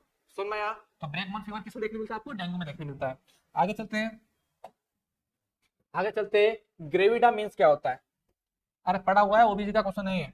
Gravida, gravida का क्या होता है? ग्रेविडा कहाँ देखने मिलता है? तो ग्रेविडा का मतलब क्या होता है स्टूडेंट? ओबीसी में पढ़ा था ना आपने कि ग्रेविडा का मतलब क्या होता है? ग्रेविडा का मतलब होता है आपके, ग्रेविडा का मतलब होता है आपके प्रेग्नेंट वुमन, वुमन का अपन ग्रेविडा कहते हैं। या फिर वुमन आफ्टर अबॉर्शन, अबॉर्शन के बाद जो महिला होती है उसको अपन ग्रेविडा कहते हैं। या फिर pregnant woman who has deliver one viable child, आज जिसने एक चाइल्ड को क्या कर लिया? वायबल चाइल्ड को डिलीवर कर लिया, उसको कहेंगे। या फिर प्रेग्नेंट वुमन विद 2 चिल्ड्रन, और जो प्रेग्नेंट वुमन क्या है? 2 चिल्ड्रन के साथ है, उसको कहेंगे। तो किसको कहेंगे अपन? ग्रेविडा का मतलब क्या होता है? ग्रेविडा का मतलब बताया था ना अपन ने। ग्रेविडा का मतलब होता है प्रेग्नेंट वुमन को अपन क्या बोलते हैं? ग्रेविडा। कि कितने बार वुमन प्रेग्नेंट हुई है या कितने बार प्रेग्नेंट हुई है, उसको अपन क्या बोलते हैं? ग्रेविडा। यदि वुमन एक बार प्रेग्नेंट होती है तो अपन G1 लिखते हैं। यदि वुमन 2 बार प्रेग्नेंट हुई तो G2 लिखते हैं। 3 बार हुई है तो G3 लिखते हैं। बताया था ना? तो इसी प्रकार से याद रखना, ग्रेविडा का मीन्स क्या होता है? प्रेग्नेंट वुमन को अपन क्या बोलते हैं? ग्रेविडा। समझ में आया? आगे चलते अपन, कौन सा? कॉप्लिक। आगे चलते अपन, क्या है आपका? Koplik sport. अब कॉप्लिक स्पोर्ट क्या होते हैं? आपने सुना होगा कि नहीं सुना होगा? नहीं सुना होगा तो यहाँ सुना देते हैं, देख लीजिए। कॉप्लिक स्पोर्ट से बात करते हैं तो Koplik spots are formed in the disease. Koplik spots are कहाँ देखने मिलते हैं? कॉप्लिक स्पोर्ट कहाँ देखने मिलता है आपके? तो कॉप्लिक स्पोर्ट का मतलब देखिए यहाँ पर, आपके जो भी माउथ है, माउथ के अंदर क्या होते हैं? ऐसे ऐसे व्हाइट जो पैचेस टाइप क्या हो जाएगा आपके स्पोर्ट्स देखने मिलते हैं। व्हाइट पेचेस टाइप स्पोर्ट्स देखने मिलते हैं, जिसको क्या बोलते हैं? Koplik sports. और कॉप्लिक स्पोर्ट्स की बात करते हैं तो कॉप्लिक स्पोर्ट्स किसमें देखने मिलते हैं? मीजल्स, थाइफॉइड, मलेरिया या टीबी, किसमें देखने मिलते हैं? तो क्या कहोगे अपन कि याद रखना, टीबी, टीबी के अंदर तो नहीं देखने मिलेगा। तो टीबी में क्या होता है? माइक्रोबैक्टीरियम ट्यूबरकुलोसिस कॉज करता है। नेक्स्ट बात करते हैं मलेरिया। मलेरिया क्या आपके मलेरिया मस्कीटो के द्वारा कॉज होता है, उसके अंदर भी इस प्रकार से कोई चीजें देखने नहीं मिलती है। मलेरिया के अंदर एक चीज ये होती है कि आपका टेम्परेचर कभी ऊपर जाता है, कभी नीचे आता है, कभी ठंड लगती है, ये चीजें हो सकती है, लेकिन आपको इस प्रकार से स्पॉट देखने नहीं मिलते। नेक्स्ट में आपके थाइफॉइड, थाइफॉइड बताया साल्मोनेला टाइफी के द्वारा होता है और इस प्रकार के स्पॉट इसमें देखने नहीं मिलते हैं। इसका आंसर क्या होगा आपके मीजल्स। मीजल्स, मीजल्स को क्या बोलते हैं डियर स्टूडेंट, खसरा रोग। क्या बोलते हैं, खसरा रोग। तो इसका आंसर होगा आपके राइट ए, मीजल्स में देखने मिलते हैं। यदि किसी पर्सन को मीजल्स हो रखे हैं तो उसके देखोगे आपको माउथ के अंदर क्या होगे, स्पॉट्स दिखाई देते हैं, जिसको अपन ने नाम दिया है कॉप्लिक स्पॉट्स। समझ में आया? तो ये क्वेश्चन आया तो आपके गलत नहीं होना चाहिए, याद रख लेना, नोट बांध लेना, लिख लेना, जो भी करना कर लेना, गलत नहीं होना चाहिए। आगे चलते हैं, नेक्स्ट नेक्स्ट चलते हैं अपने आगे। At what temperature is oral polio vaccine stored. याद रखना क्या लिखा हुआ है, ओरल पोलियो वैक्सीन को कितने टेम्परेचर पर स्टोर करते हैं। मोस्टली स्टूडेंट का आंसर मुझे पता है क्या होगा, लेकिन फिर भी एक चीज यहां पर बताऊंगा जो कि आपके इंपॉर्टेंट है, काफी इंपॉर्टेंट है ना, काफी इंपॉर्टेंट है। क्या लिखा हुआ है कि जो ओपीवी जिसको बोलते हैं ओरल ओरल पोलियो वैक्सीन, उसको स्टोर किया जाता है। तो स्टोर किया जाता है, तो स्टोर कहाँ किया जाता है, कैसे किया जाता है, कैसी चीजों में स्टोर किया जाता है, उसके बारे में बात कर रहे हैं। तो लिखा हुआ है 2 से 8 डिग्री सेल्सियस, 5 से 10 डिग्री सेल्सियस, -20 डिग्री सेल्सियस या 0 डिग्री सेल्सियस, या 0 डिग्री सेल्सियस। तो याद रखना, याद रखना क्या लिखा हुआ है, टेम्परेचर को मतलब जो ओपीवी का टेम्परेचर है इसको स्टोर करना है ओपीवी को ना, मतलब आपको संरक्षित करके रखना है, जब जरूरत होगी अपन यूज करेंगे, चाहे शॉर्ट टर्म हो चाहे जो भी चीज। तो याद रखना इसका आंसर आता है आपके शॉर्ट टर्म। यदि शॉर्ट टर्म के लिए यूज कर रहे हैं, कितने शॉर्ट टर्म के लिए, शॉर्ट टर्म के लिए अपन यूज करते हैं, मतलब स्टोर करते हैं, शॉर्ट टर्म के लिए स्टोर करते हैं, तो इसका आंसर क्या हो जाएगा आपके 2 से 8 डिग्री, कितना 2 से 8 डिग्री सेल्सियस, 2 से 8 डिग्री सेल्सियस। लेकिन लेकिन यदि बात करते हैं लॉन्ग टर्म के लिए यूज, इसको क्या करना है, स्टोर कर रखना है लॉन्ग टर्म के लिए, लॉन्ग टर्म के लिए यूज करना है, लॉन्ग टर्म के लिए यूज करना है। तो इसका क्या आ जाएगा आपके -20 डिग्री सेल्सियस। लॉन्ग टर्म के लिए अंदर करते तो -20 डिग्री सेल्सियस। तो यहाँ पर इसने बता नहीं रखा what temperature is oral polio vaccine OPV stored. तो ओपीवी स्टोर करते हैं शॉर्ट टर्म के लिए आपके 2 से 8 डिग्री सेल्सियस और आपके -20 डिग्री सेल्सियस लॉन्ग टर्म के लिए, यदि पोलियो को स्टोर करना है। तो इसका आंसर होगा 2 से 8 डिग्री सेल्सियस, क्योंकि इसने बता नहीं रखा कि लॉन्ग टर्म के लिए करना है ना। तो अपन क्या करते हैं, शॉर्ट टर्म के लिए आप प्रीफर करते हो, और मोस्टली बुकों में भी आपने क्या दे रखा है, पोलियो का टेम्परेचर 2 से 8 डिग्री सेल्सियस, इसमें अपन स्टोर करते हैं। समझ में आया? यदि यहाँ पर क्वेश्चन में आता है लॉन्ग टर्म के लिए क्या करना है, स्टोर करना है, तो आपके आंसर होता है -20 डिग्री सेल्सियस। चलते आगे, आगे चलते हैं अपन। देखो यहाँ पर क्या लिखा है, what is the major birth defect in India. Major birth defect in India, major birth defect का मतलब आपके मेजर बर्थ डिफेक्ट मतलब कोई ना कोई अबनॉर्मलिटी देखने मिलती है, कैसे, जन्म से, जन्म से ही आपके कोई ना कोई अबनॉर्मलिटी देखने मिल रही है स्टूडेंट, उसको क्या बोलते हैं, बर्थ डिफेक्ट। तो मोस्टली बर्थ डिफेक्ट क्या देखने मिलता है, mostly birth defect congenital heart defect, cleft lip, down syndrome, या रिवर्सिबल ट्यूब डिफेक्ट, या रिवर्सिबल ट्यूब डिफेक्ट। बताइए फटाफट, इजी है ना, इतना कुछ खास है नहीं इसमें, तो भी आप गलत करके आओगे लग रहा है मुझे। कुछ स्टूडेंट तो राइट कर देंगे, जो रेगुलर पढ़ रहे हैं, टाइम का वेस्ट नहीं कर रहे हैं, अपकमिंग एग्जाम की तैयारी कर रहे हैं, उनका गलत नहीं होने वाला है। लेकिन जो स्टूडेंट क्या कर रहे हैं, पढ़ाई नहीं कर रहे हैं, उनके गलत होने के चांसेस है। तो आपको क्या करना है, टाइम को वेस्ट नहीं करना है, कंटिन्यूसली पढ़ाई करनी है। तो देखिए यहाँ पर क्या बोलोगे, क्या बोलोगे यहाँ पर, congenital heart defect. Congenital heart defect क्या आपके एक प्रकार का हार्ट रिलेटेड डिफेक्ट, मतलब कोई ना कोई आपके हार्ट के अंदर प्रॉब्लम रह जाती है, कभी कोई वॉल नहीं बनता है, कभी टेराटोलॉजी ऑफ फेलर हो जाता है, सारी चीजें हो सकती है, कोई भी कंडीशन हो सकती है। तो आपके क्या लिखा हुआ है, इंडिया के अंदर, इंडिया के अंदर मोस्ट कॉमन क्या देखने मिलता है, आपके कंजेनाइटल हार्ट डिफेक्ट देखने मिलता है। समझ में आया? नेक्स्ट बात करते हैं क्लेफ्ट लिप। क्लेफ्ट लिप का मतलब क्या होता है, आपको पता ही है कि जो भी आपके लिप्स है, लिप्स के बीच में क्या होता है, क्लेफ्ट मतलब गैप रह जाता है, चाहे वो अपर हो, चाहे लोअर हो, चाहे बोथ में हो, वो सारी चीजें देखने मिलती है। डाउन सिंड्रोम की बात करते हैं तो डाउन सिंड्रोम का अदर नाम क्या है, ट्राइसोमी 21। ट्राइसोमी 21, ट्राइसोमी 21 है। अपन ने बताया कि टोटल अपने कितने होते हैं क्रोमोसोम, क्रोमोसोम 46 होते हैं, 46 में 23 ईच ना, मतलब 23 क्या होते हैं आपके, अगर अपन क्या करते हैं उसको बोलते कि बोलते हैं ना अपन कि 46 तो पेयर में होता है, ऐसे बात करेंगे तो अपन क्या होंगे 26 होंगे ना, 46 नंबर में और 23 आपके पेयर में। तो उसमें क्या होता है, आपके जो 21 नंबर वाला क्रोमोसोम है, जैसे ये हो गया, ये हो गया, अपन बोलते हैं ना क्रोमोसोम पेयर में होता है, तो जो आपके 21 है, कौन सा क्रोमोसोम, 21 क्रोमोसोम है। यहाँ पर क्या होता है, एक क्रोमोसोम एक्स्ट्रा आ जाता है, यहाँ पर एक क्रोमोसोम एक्स्ट्रा अटैच हो जाता है, एक एक्स्ट्रा क्रोमोसोम होते हैं तो पेयर के अंदर है ना। जैसे यहाँ पर जैसे बात करते हैं, एग्जाम्पल की बात कर रहे हैं तो क्या होगा, जैसे यहाँ पर याद रखना, एग्जाम्पल की बात कर रहे हैं, यहाँ पर 20 है, यहाँ पर 20 है, मतलब 20 क्रोमोसोम, 22 क्रोमोसोम, और 21 में क्या होता है आपके एक एक्स्ट्रा आ जाता है, एक एक्स्ट्रा आ जाता है, जिसको अपन क्या बोलते हैं स्टूडेंट, जिसको क्या बोलते हैं ट्राई। ट्राई मतलब 3 हो गए, 1 2 3, तो इसलिए इसका नाम क्या है, ट्राइसोमी 21। 21 क्रोमोसोम की एक बढ़त हो जाती है, जिसको क्या बोलते हैं अपन, डाउन सिंड्रोम। और डाउन सिंड्रोम का नाम क्या आपका, ट्राइसोमी 21। नेक्स्ट बात करते हैं आपके reversible reversible tube defect. Reversible tube defect का मतलब क्या होता है पता है आपको? एनटीडी का नाम सुना है, neural tube defect. Neural tube defect, तो न्यूरल ट्यूब डिफेक्ट क्या आपके रिवर्सिबल ट्यूब डिफेक्ट है, जो आपने पढ़ रखा होगा इजीली, जिसमें आपके स्पाइना बाइफिडा, स्पाइना जिसके अंदर क्या मेनिंजोसील, मेनिंजोमाइलोसील, ये सारी कंडीशन देखने मिलती है। तो इसके साथ साथ आपकी ये चीजें भी क्लियर हो गई। डाउन सिंड्रोम की बात करते हैं, डाउन सिंड्रोम ट्राइसोमी 21 कहते हैं। 21 क्रोमोसोम का पेयर होता है, उसके अंदर क्या होता है, क्रोमोसोम की बढ़त हो जाती है, इंक्रीज हो जाता है, जिस वजह से चीजें देखने मिलती है। एनटीडी आपको कब देखने मिलती है? एनटीडी आपको क्या होता है, फोलिक एसिड। फोलिक एसिड कहां लिखो, यहाँ पर आप लिख दूंगा, फोलिक एसिड। फोलिक एसिड क्या हो जाता है, डिक्रीज होता है, फोलिक एसिड की क्या होती है, कमी हो जाती है। उस कारण से आपको क्या देखने मिलेगा, आपके आपके रिवर्सिबल ट्यूब डिफेक्ट, या जिसको क्या सकते हैं, एनटीडी कह सकते हो। नेक्स्ट देखिए, appropriate time duration required to measure pulse.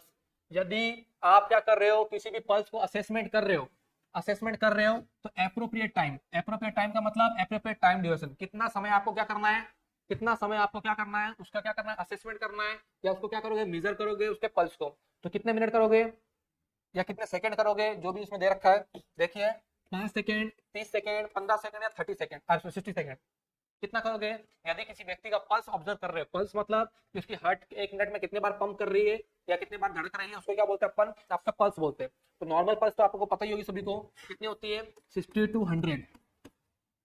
कितनी होती है student, 60 to 100 beat per minute, मतलब 60 से 100 आपके आपके जो हृदय है, दिल है, जो भी क्या कर सकते हो आप, आपके हार्ट है, वो क्या करता है, एक मिनट के अंदर धड़कता है, कांटेक्ट करता है, मतलब उसको क्या बोलते हैं अपन, आपके पल्स बोलते हैं। तो क्या पूछा हुआ है कि यदि व्यक्ति का क्या करना है, प्रॉपर अच्छे से क्या करना है, अपन को एप्रोप्रिएट करना है, क्या किसी का पल्स चेक करना है, तो क्या बोलोगे, कितने सेकंड यूज करोगे? तो याद रखना उसका डियर स्टूडेंट आंसर है आपको उस पर्सन के 60 सेकंड। कितने? 60 सेकंड तक आपको क्या करना है डियर स्टूडेंट, उसके असेसमेंट करना है, मेजर करना है आपको पल्स। तो जो एक मिनट के अंदर आपके पल्स आएगी, वो क्या हो जाएगी, आप उसे असेसमेंट कर लोगे ना। तो ये तो इसका प्रॉपर होगा आपके एप्रोप्रिएट ही है। तो एक बार वापस से फिर कह रहा हूं मैं कि आप लोग काइंडली, रिक्वेस्ट है आप सभी से कि आप लोग एप्लीकेशन में एक बार डाउनलोड करें, और जो भी उसके अंदर आपके एमसीक्यू है आप सॉल्व करें। हम क्या करेंगे, आपके लिए जितने पॉसिबल हो सके सीएचओ के या जो भी अपकमिंग एग्जाम आ रहे हैं उनके एमसीक्यू ऐड करते रहेंगे, जिससे आपको काफी हेल्प मिलेगी आपके अपकमिंग एग्जाम के अंदर ना। तो इसके लिए आप एप्लीकेशन डाउनलोड करके लॉगिन कीजिए, बाकी आपको कुछ नहीं करना है, बाकी टेस्ट आपको देने हैं, जो भी इसमें टेस्ट आएंगे। तो थैंक यू, मिलते हैं अपने नेक्स्ट क्लास के अंदर।